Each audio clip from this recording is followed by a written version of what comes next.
நிலைமை என்ன? துண்டு சீட்ல வாஸ்கோட காமான்னு எழுதி கொடுத்தா அது பார்த்து வாசுதேவ கவுண்டர் படிப்பாரு. இவரெல்லாம் தமிழ்நாட்டு முதல்வரா இருக்காரு.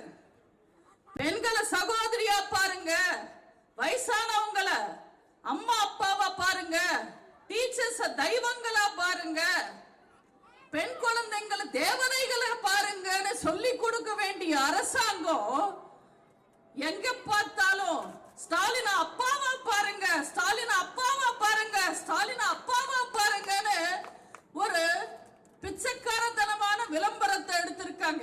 ராம்ஜித் ராகவ் யார் தெரியுமா? 94 வயசுல அப்பா ஆனாரு. இன்னைக்கு ஸ்டாலின் 71 வயசுல அப்பா ஆக முயற்சி பண்றாரு. பேரன் பேத்தி எல்லாம் கையில எடுத்ததுக்கு அப்புறம் அப்பா ஆகணும்னு ஆசைப்படுறவர் ஸ்டாலின் மட்டுமா தான் இருப்பாரு. காவல் நிலையத்தில் இருக்கிற பெண்களுக்கே பாதுகாப்பு இல்லாம ஆட்சி நடத்துற ஸ்டாலின் எல்லாம் அப்பா ஆயிட முடியுமா? பெண்ணை தொட்டா அவன் சாரோ மோரோ எவனா இருந்தாலும் டாராயிடுவான்னு பயப்படுத்தி ஆட்சி செஞ்சவங்க எங்க அம்மா. அப்பான்னு யார் கூப்பிடுவாங்க? தமிழன் தானே கூப்பிடணும். தமிழனை தானே தமிழ அப்பான்னு கூப்பிடணும். ஆனா ஸ்டாலின் எப்படி கூப்பிட முடியும்? நீங்களே சொல்லுங்க. நன்றி வணக்கம்ன்ற 2 வார்த்தை கூட துண்டு சீட்ல எழுதிக்கிட்டு தான் படிப்பாரு ஸ்டாலின்.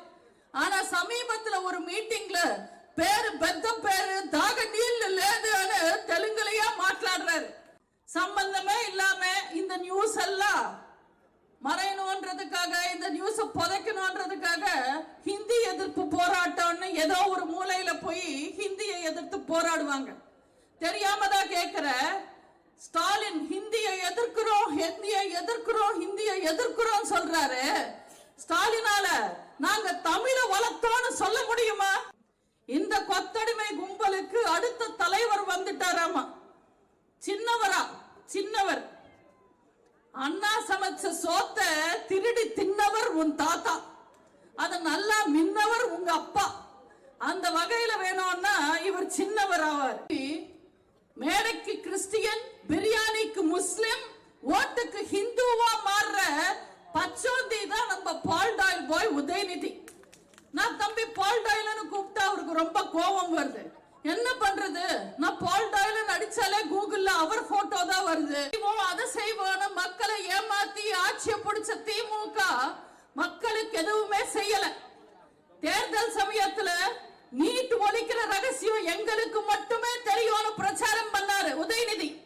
ஆட்சிக்கு வந்ததுக்கு அப்புறம் அது என்ன ரகசியம் தம்பி சொல்லுங்க, அதெல்லாம் ரகசியம் சொல்லக்கூடாதுன்ற. அப்ப மணிவண்ணன் சார், தெரியல தலைவரு, நடந்த பிரச்சனையில நம்ம எந்த பிரச்சனை பத்தி பேசணும்னு தெரியலன்னு. அப்ப சத்யராஜ் சார் சொல்லுவாரு, அப்போ புதுசா ஒரு பிரச்சனை வந்தா பழைய பிரச்சனைய மக்கள் மறந்துடுவாங்க, இனிமே இந்த ஃபார்முலா கையில எடுப்போம். அதே ஃபார்முலாவை தான் இன்னைக்கு நிறைய பேர் கையில எடுத்துக்கிட்டு மக்கள் கிட்ட நடந்துக்கிறாங்க. ஆனா ஒண்ணு, சத்யராஜ் சார் இந்த ஃபார்முலாவை கண்டுபிடிக்கிறதுக்கு முன்னாடியே காங்கிரஸ் இந்த ஃபார்முலாவை கண்டுபிடிச்சிருந்தாங்க. நீங்க பாத்தீங்கன்னா பார்லிமெண்ட்ல இன்னைக்கு ஒரு செய்தி வெடிக்க போகுது, இல்ல வெடிச்சிடுச்சுன்னு உடனே ஏதாவது ஒரு நடிகர் கைதாயிடுவாங்க, இல்ல சாமியார் கைதாயிடுவாங்க, இல்ல ஐபிஎல் சூதாட்டம் நியூஸ் வெளியில வரும், ஏதாவது ஒரு இடத்துல பெரிய ஆக்சிடென்ட் நடக்கும், ஏதாவது ஒரு பெரிய தாக்குதல் நடக்கும், இல்ல நேர்மையான தோனி மேல சூதாட்டத்துல ஈடுபட்டாரான ஒரு போலி செய்தி வரும். உண்மையான செய்திய அப்படியே அமைக்கிடுவாங்க. அதே மாதிரிதான் இன்னைக்கு தமிழ்நாட்டுல திமுக ஒரு ஃபார்முலாவை கையில எடுத்திருக்காங்க. அவங்க கையில இருக்கிற ஜால்ரா ஊடகங்களை கையில வச்சுக்கிட்டு, கூட்டணி கட்சி கையில இருக்கிற சேனல்ஸையும் யூஸ் பண்ணிக்கிட்டு, இல்லாததையும் பொல்லாததையும் மக்கள் கிட்ட திணிச்சு உண்மையான செய்திகளை புதைச்சிடுறாங்க. நீங்க யோசிச்சு பாருங்க, கடந்த ஒரு வாரமா என்ன நியூஸ்? ஒரு நடிகை 7 முறை அபார்ஷன் பண்ணாங்களா, 8 முறை அபார்ஷன் பண்ணாங்களா? அவங்க குற்றம் சாட்டப்பட்டவர் என்ன ரியாக்ஷன் கொடுக்கிறாரு, என்ன பதில் சொல்றாரு? இதுதான் செய்தி. ஒரு தனிப்பட்ட மனிதர்களோட பிரச்சனையை நியூஸ் ஆக்குறதுனால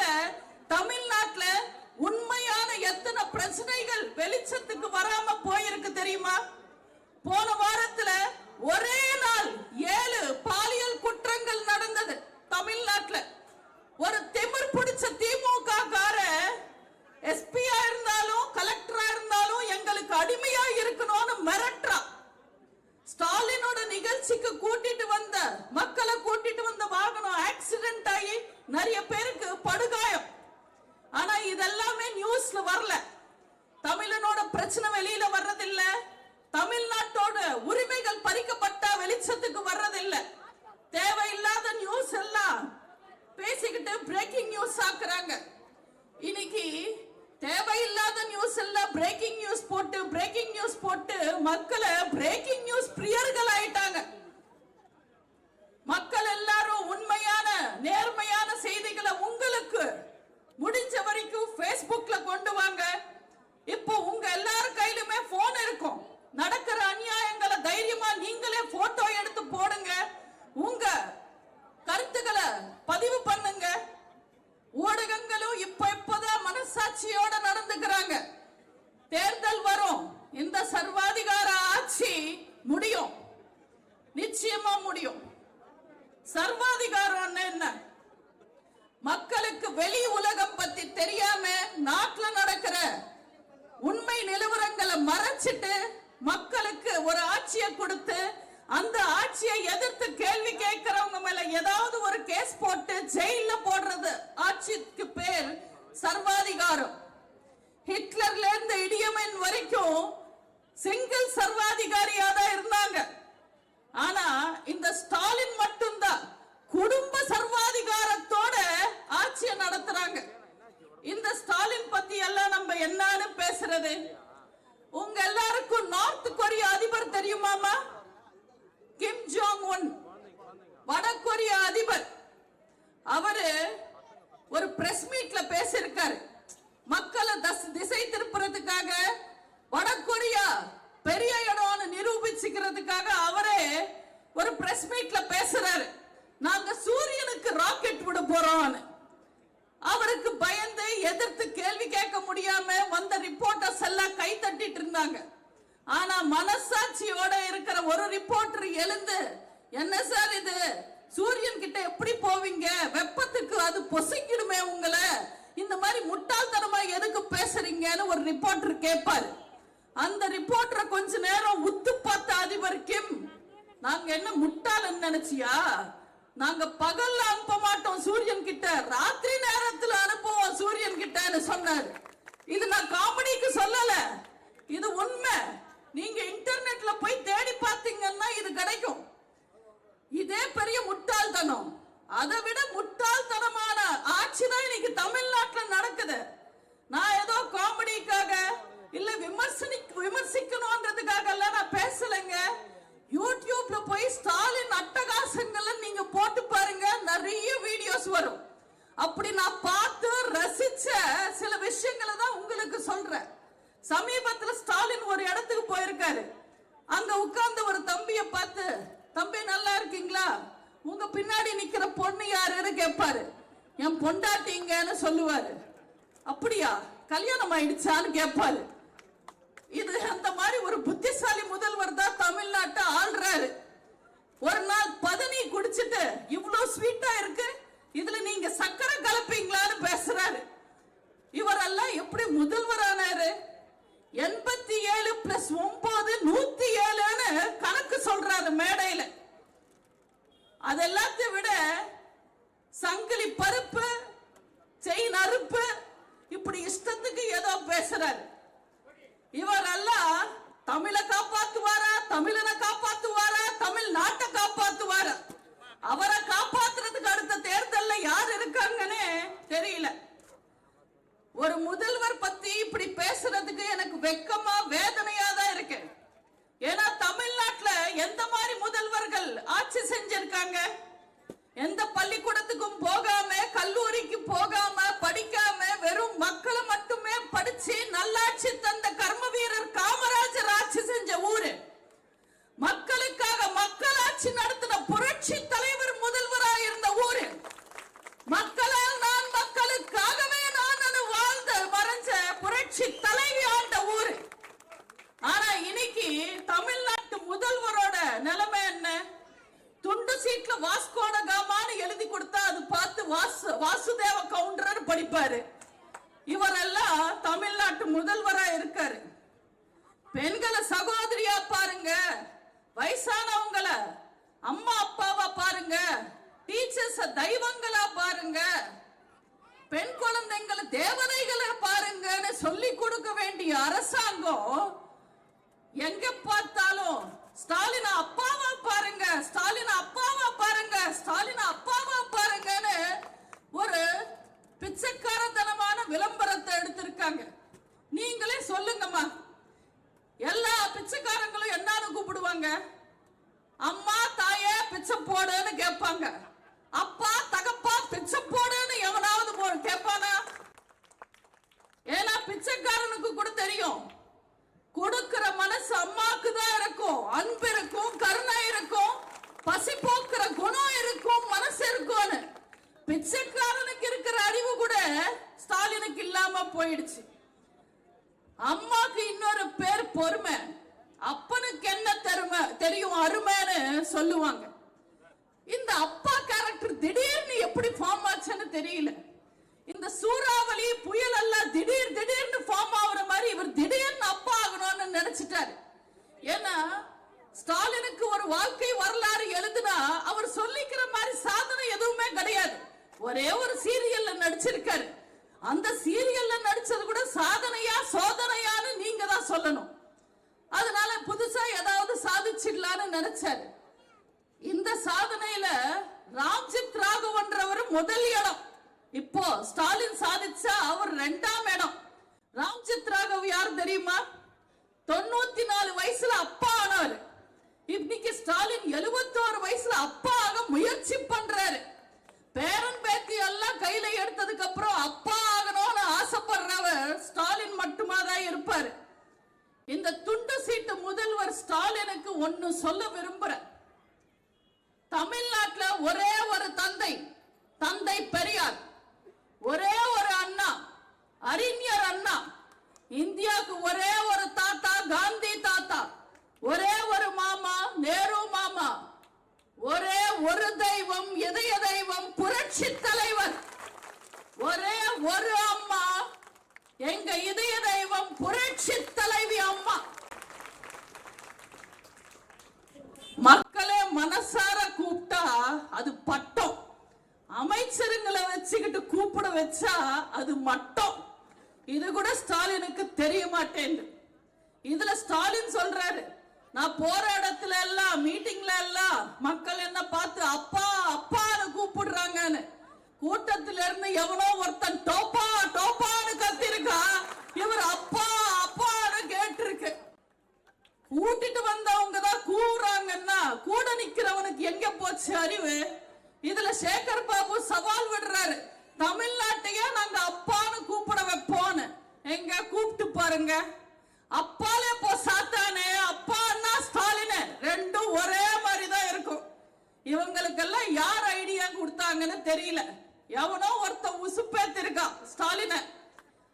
அம்மா அம்மா அம்மான்னு இன்னைக்கும் தமிழ்நாட்டு மக்கள் அம்மாவை நினைக்கிறாங்க. அதனால அதிமுகவை நம்ம என்ன செஞ்சாலும் ஆட்டவோ அசைக்கவோ முடியல, ரொம்ப பலமா இருக்காங்க. அதனால நீங்களும் அப்பா ஆயிட்டீங்கன்னா திமுக ஸ்ட்ராங் ஆயிடும். நாளைக்கு உதயநிதி தலைவரா வந்தாலும் இது அப்பா வீட்டு கட்சி தான் சொல்லிக்கலாம்னு ஐடியா கொடுத்திருக்காரு. நம்ம துண்டு சீட்டு முதல்வரும் ஓகேன்னு சொல்லிட்டார். அம்மானு தமிழ்நாட்டு மக்கள் ஒன்னும் சும்மா கூப்பிடலங்க. தமிழ்நாட்டு மக்களுக்கு தேவைப்படுற அத்தனை விஷயங்களையும் பார்த்து பார்த்து செஞ்சு தாயா இருந்து நல்லாட்சி கொடுத்து அம்மா நாங்க. நம்ம அம்மா கருணையோடையும் கண்டிப்போடையும் அறிவோடையும் ஆற்றலோடையும் ஆட்சி நடத்தினாங்க. முல்லை பெரியார் நீர்மட்டத்தை உயர்த்தி மதுரை மக்களுக்கு அம்மா நாங்க. எங்க தலைவி பச்சை குழந்தைங்க குடிக்கிற பால் விலை ஏத்தின ஸ்டாலின் எல்லாம் அப்பாவாக முடியுமா? காவேரி பிரச்சனையில போராடி தமிழ்நாட்டுக்கு 205 TMC தண்ணி கொண்டு வந்து அம்மா நாங்க. எங்க தலைவி காவல் நிலையத்தில் இருக்கிற பெண்களுக்கு பாதுகாப்பு இல்லாம ஆட்சி நடத்துற ஸ்டாலின் எல்லாம் அப்பா ஆயிட முடியுமா?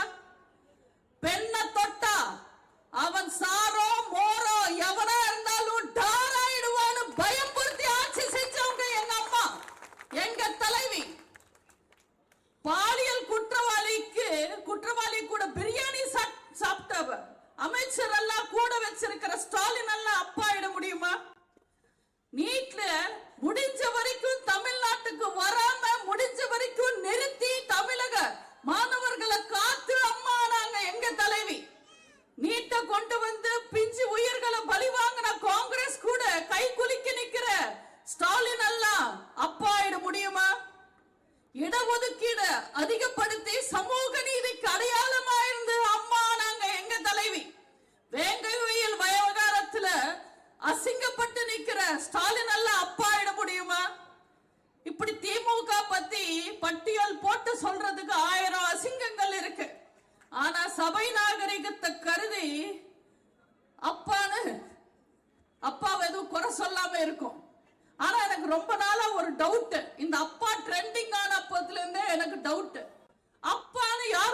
கூப்பிடுவாங்க?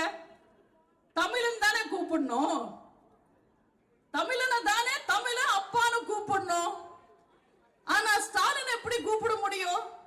நீங்களே சொல்லுங்க. நன்றி வணக்கம்ன்ற 2 வார்த்தை கூட துண்டு சீட்ல எழுதிக்கிட்டு தான் படிப்பாரு ஸ்டாலின். ஆனா சமீபத்துல ஒரு மீட்டிங்ல பேரு பெத்த பேரு தாக நீல் லேதுன்னு தெலுங்குலயா மாట్లాடுறாரு. இன்னும் எத்தனை நாளைக்கு தான் இவங்க எல்லாம் தமிழ் வேஷம் போட போறாங்க? அம்மா இல்லாத நேரத்துல புலி வேஷம் போட்டுக்கிட்டு வெளியில வந்திருக்கிற எலிகளுக்கெல்லாம் நான் ஒன்னு சொல்ல விரும்புறேன். அதிமுகன்றது வெறும் இயக்கம் கிடையாது, தமிழக மக்களின் இதயம். தமிழ்நாட்டுல நீங்க அரசியல் பண்ணணும்னா அதிமுகவை ஆதரிச்சோ இல்ல எதிர்த்தோ தான் பண்ண முடியும். இது நல்லா தெரிஞ்சுக்கிட்டு தான் திமுக அதிமுக மேல யாராவது ஒரு குறைய சொல்லிக்கிட்டு இருக்கும். 1968 இருந்து 90 வரைக்கும் 26 அமைச்சர்கள் பேச்சுவார்த்தை நடத்தி ஒண்ணுமே பண்ண முடியாத காவேரி பிரச்சனையில கோர்ட் வரைக்கும் போய் ஜெயிச்சு தமிழ்நாட்டுக்கு தண்ணி கொண்டு வந்தாங்க நம்ம அம்மா. ஆனா கருணாநிதி காவேரி பிரச்சனையில அரசியல் ஆதாயத்தை தேடினாரே தவிர எந்த நடவடிக்கையும் எடுக்கல. அதே மாதிரி 1967 வீராணம் கொண்டு வருவோம்னு சொன்னாரு கருணாநிதி. அந்த வீராணம் திட்டத்துல என்ன கமிஷன் வாங்கலாம், எல்லாம் கொள்ளடிக்கலாம் யோசிச்சாரே தவிர வீராணம் கொண்டு வரல. 2006 நம்ம அம்மா தான் வீராணம் திட்டத்தை நிறைவேற்றினாங்க, தண்ணி கொண்டு வந்தாங்க. திமுகவோட முதல் வாக்குறுதி என்ன? ஒரு ரூபாய்க்கு 3 படி அரிசி தருவோன்றதுதான் திமுகவோட முதல் வாக்குறுதி. 2011 வரைக்கும் 5 முறை முதல்வராக இருந்த கருணாநிதியால அது நிறைவேற்றவே முடியலையே. 2011 நம்ம அம்மா ஆட்சிக்கு வந்ததும் அந்த 1 ரூபாய் கூட எனக்கு தேவையில்லைன்னு விலையில்லா அரிசி கொடுத்து ஏழை மக்களோட பசி தீர்த்தாங்க. திமுகக்கு ஒரு கெட்ட பழக்கம் உண்டு. அவங்களால நல்ல பேர் எடுக்க முடியலன்னா அடுத்தவங்கள குறை சொல்லிக்கிட்டு இருப்பாங்க. இப்படி அம்மா பத்தி கொஞ்ச நாளா இல்லாததையும் பொல்லாததையும் பேசிக்கிட்டு இருக்காங்க.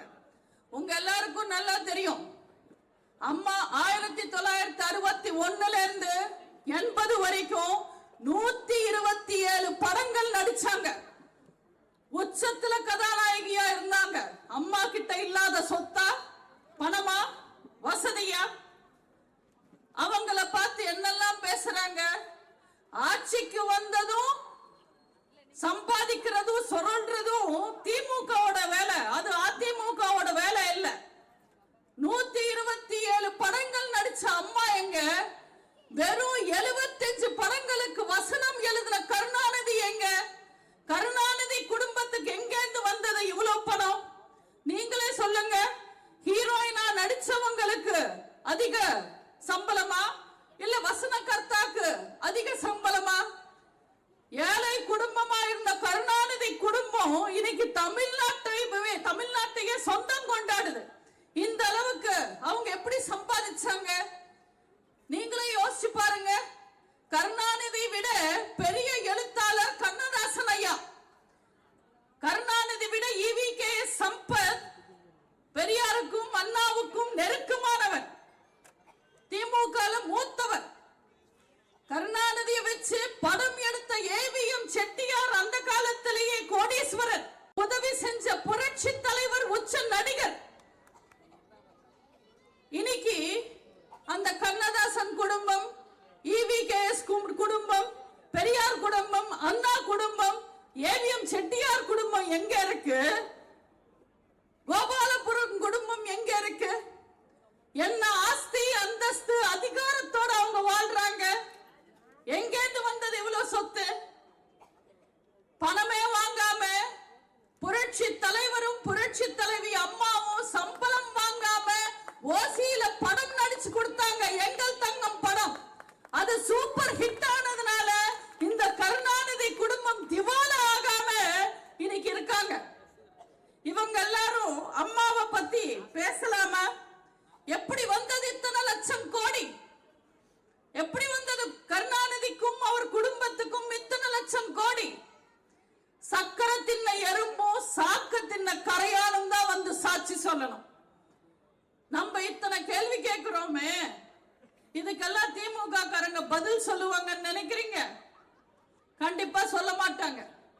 சம்பந்தமே இல்லாம இந்த நியூஸ் எல்லாம் மறையணும்ன்றதுக்காக, இந்த நியூஸ புதைக்கணும்ன்றதுக்காக ஹிந்தி எதிர்ப்பு போராட்டம்னு ஏதோ ஒரு மூலையில போய் ஹிந்தியை எதிர்த்து போராடுவாங்க.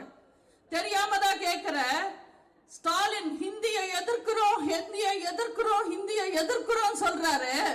ஸ்டாலினால நாங்க தமிழ வளர்த்தோம்னு சொல்ல முடியுமா?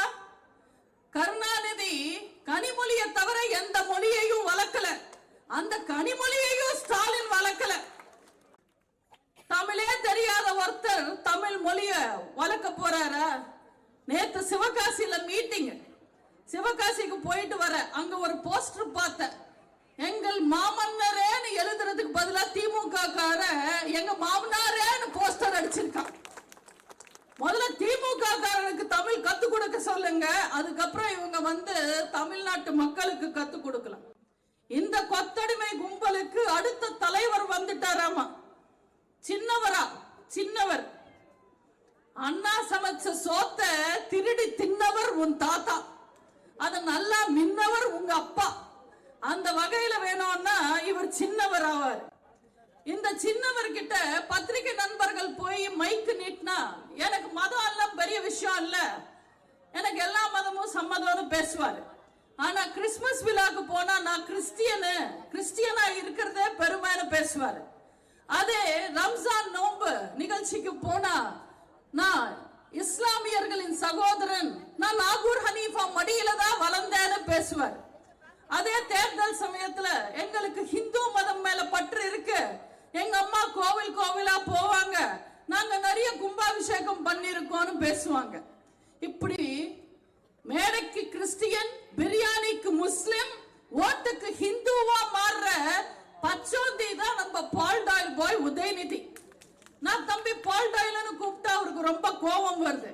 என்ன பண்றது, நான் பால் டாயில் அடிச்சாலே கூகுள்ல அவர் போட்டோ தான் வருது, வேற எப்படி கூப்பிட முடியும்? அவரை நான் ரொம்ப நாளா ஒரு சவால் விட்டுருக்கேன் அவருக்கு.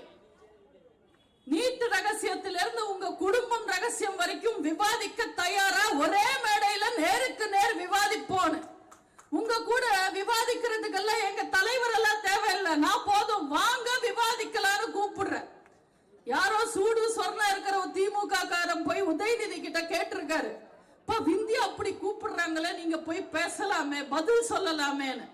நான் நடிகைக்கெல்லாம் பதில் சொல்ல மாட்டேன்னு தெனாவெட்டா சொல்லியிருக்காரு உதயநிதி. உதயநிதி மட்டும் என்ன, உப்பு சத்தியாகிரகம் பண்ணிட்டு அரசியலுக்கு வந்திருக்காரு. நடிகர்கள் அவ்வளவு இலக்காரமா போயிடுச்சா? உங்க தாத்தாவை 3 முறை வீட்டுல உட்கார வச்சவர் எங்க புரட்சி தலைவர் ஒரு நடிகர். உங்க தாத்தாவையும் அப்பாவையும் 6 முறை வீட்டுல உட்கார வச்சவங்க எங்க அம்மா புரட்சி தலைவி ஒரு நடிகை. நடிகர்கள் அரசியல் பேசுறது தப்பு இல்ல, அரசியல் பண்ணிக்கிட்டே தினம் தினம் மக்கள் கிட்ட நடிக்கிறது தான் தப்பு. எங்க புரட்சி தலைவரும் புரட்சி தலைவியும் அரசியலுக்கு வந்ததுக்கு அப்புறம் நடிக்கிறது விட்டாங்க. ஆனா இந்த திமுக குடும்பம் அரசியல்ல தினம் தினம் நடிச்சுக்கிட்டு இருக்காங்க. மைக்கு பார்த்தா போதும், மேடை ஏறின உடனே ஸ்டாலின் நாங்க எத்தனை சாதனைகள் செஞ்சிருக்கோம் தெரியுமா, சொல்லட்டுமா, நான் சொல்லட்டுமான்னு கேட்கிறாரு. கீழே இருந்து யாரோ சொல்லுங்க சார் சொன்ன உடனே அதுக்கு ஒரு நாள் பத்தாது, சொல்ல முடியாதுன்னு சொல்லிட்டு போற இவங்க எல்லாம் அரசியல்ல இருக்காங்க. நாங்க உண்மையில எங்க அம்மாவும் அதிமுக ஆட்சி காலத்தில் அண்ணன் எடப்பாடியாரும் இந்த தொகுதிக்கு அண்ணன் சத்யா அவர்கள் செஞ்ச சாதனைகளை சொல்லணும்னா ஒரு நாள் பத்தாது, ஒரு மாசம் பத்தாது. ஆனாலும் ஸ்டாலின் மாதிரி நான் ஓடி போக மாட்டேன், லிஸ்ட் வச்சிருக்கேன், நான் லிஸ்ட் போட்டு சொல்லுவேன் ரொம்ப முக்கியமான சாதனைகளை மட்டும். நம்ம அம்மா புரட்சி தலைவி தமிழ்நாட்டு மக்களுக்காக கொண்டு வர திட்டங்களை 2ஆ பிரிச்சுக்கிட்டாங்க. ஒன்னு மக்களோட வளர்ச்சிக்கான திட்டங்கள், இன்னொன்னு மக்களோட உணர்ச்சிக்கான திட்டங்கள்.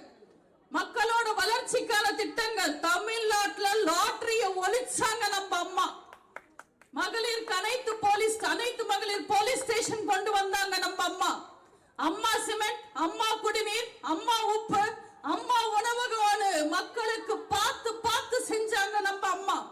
நம்ம அம்மாவோட ஆட்சி காலத்துல தான் Mahindra city, Ford, Hyundai, BMW போன்ற இண்டஸ்ட்ரீஸ் தமிழ்நாட்டுல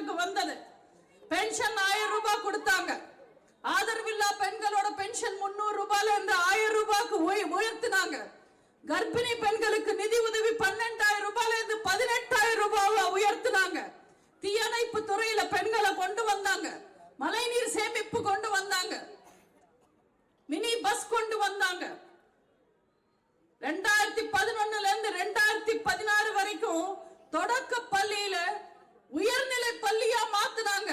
402 உயர்நிலை பள்ளிகளை மேல்நிலை பள்ளிகளா மாத்தினாங்க. தமிழ்நாட்டுல 65 கல்லூரிகளை கொண்டு வந்தாங்க நம்ம அம்மா. பெண்களுக்கு இலவச பேருந்துன்னு சொல்லி பெண்களை ஏமாத்தின திமுக உண்மையில பெண்கள் பயன்பாட்டுக்கு 1-2 பஸ் கூட விடுறதில்ல. அந்த 1-2 பஸ்ல போற பெண்களை பார்த்து திமுக அமைச்சருங்க ஓசி டிக்கெட்டுங்கன்னு கிண்டல் பண்றாங்க. அவங்க எல்லாம் எங்க அம்மா காலடியில விழுந்து பாடம் எடுத்துக்கணும். எங்க அம்மா இலவசம்ன்ற வார்த்தையை கூட பயன்படுத்த மாட்டாங்க. அவங்க கொடுக்கிற திட்டங்களை விலையில்லா அரிசி, விலையில்லா ஆடு மாடு, விலையில்லா மிக்சி, விலையில்லா கிரைண்டர், விலையில்லா ஃபேன், 100 யூனிட் விலையில்லா மின்சாரம் மக்களை கௌரவப்படுத்தியே கொடுத்தவங்க எங்க அம்மா. மக்களோட உணர்ச்சிகளுக்கு மரியாதை கொடுத்து தியாகிகள் பென்ஷன் 12,000 ரூபாய் கொடுத்தவங்க எங்க அம்மா. கோவில்ல அன்னதானம் திட்டம் கொண்டு வந்தாங்க. ரம்ஜான் நோம்புக்கு 4,000 டன் அரிசி கொடுத்தாங்க. நாகூர் தர்கா சந்தன கூட்டுக்கு சந்தனம் கொடுத்தாங்க. வேளாங்கண்ணி யாத்திரைக்கு உதவுனாங்க. ஜெருசலம் யாத்திரைக்கு உதவுனாங்க. தாலிக்கு தங்கம் கொடுத்தாங்க 8 கிராம். பட்டதாரியா இருக்கிற பெண்களுக்கு திருமண உதவி தொகை 50,000 ரூபாய் கொடுத்தாங்க. பிறந்த குழந்தைக்கு கூட அம்மா பரிசு பெட்டகம் தந்தாங்க. எல்லாத்தை விட பெரிய விஷயம், பொது இடங்கள்ல பால் ஊற்ற தாய்மார்களுக்கு தனி இடம் அமைச்சு கொடுத்தாங்க. இப்படி தமிழ்நாட்டு மக்களுக்கு பார்த்து பார்த்து செஞ்சாங்க. தன்னோட இறுதி மூச்சு வரைக்கும் மருத்துவமனையிலையும் மரண படுக்கையிலும் கூட காவேரி பிரச்சனை என்னாச்சுன்னு விசாரிச்சுக்கிட்டே உசுர் விட்டவங்க அம்மா. அம்மா வழியில 4 வருஷம் ஆட்சி செஞ்ச அண்ணன் எடப்பாடியாரும் ஒன்னும் கம்மியானவர் கிடையாது. உங்களுக்கு தெரியும், சென்னையில வார்த்தா புயல் வந்தது. ஒரே நாள் சென்னையில 1 லட்சம் மரம் சாஞ்சிடுச்சு. தானை புயல் வந்தது. கடுமையான வறட்சி வந்தது. திருவள்ளூர்ல இருந்து தண்ணி எல்லாம் ட்ரெயின்ல கொண்டு வந்து கொடுத்தோம். கொடிய கொரோனா வந்தது. இந்த இந்தியாவே நாடே முடங்கி கிடந்து நிதி இல்லாத நேரத்தில் மக்களுக்கு நிவாரண நிதி கொடுத்தவர் அண்ணன் எடப்பாடியார். கொரோனா காலத்துல மாசம் மாசம் 1000 ரூபாய் கொடுத்தாரு. பொங்கலுக்கு பரிசு 2,500 ரூபாய் கொடுத்தாரு. இன்னைக்கு ஏழை மாணவர்கள், அரசு பள்ளி மாணவர்கள் மருத்துவம் படிக்கிறாங்கன்னா அதுக்கு விதை போட்டவர் அண்ணன் எடப்பாடியார். 7.5% இடஒதுக்கீடு. அண்ணன்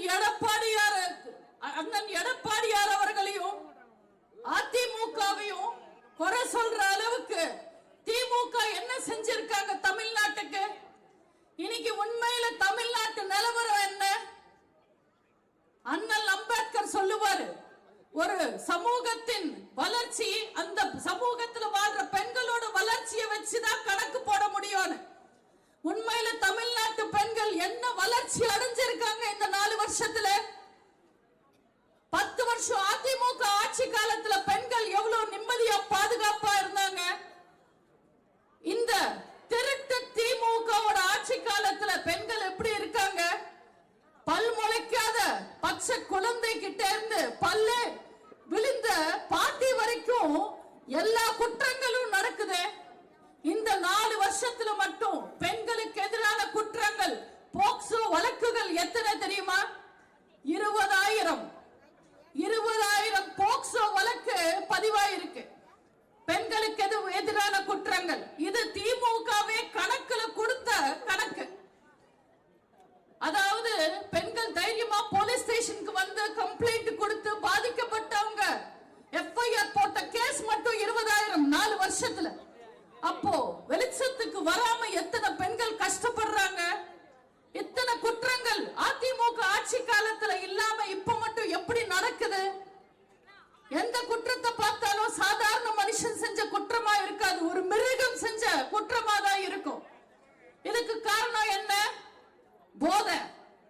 ஒரு பக்கம் கவர்மெண்ட் சாராயம், ஒரு பக்கம் கள்ளச்சாராயம், அதை விட அதிகமா விற்பனை ஆகிற கஞ்சா.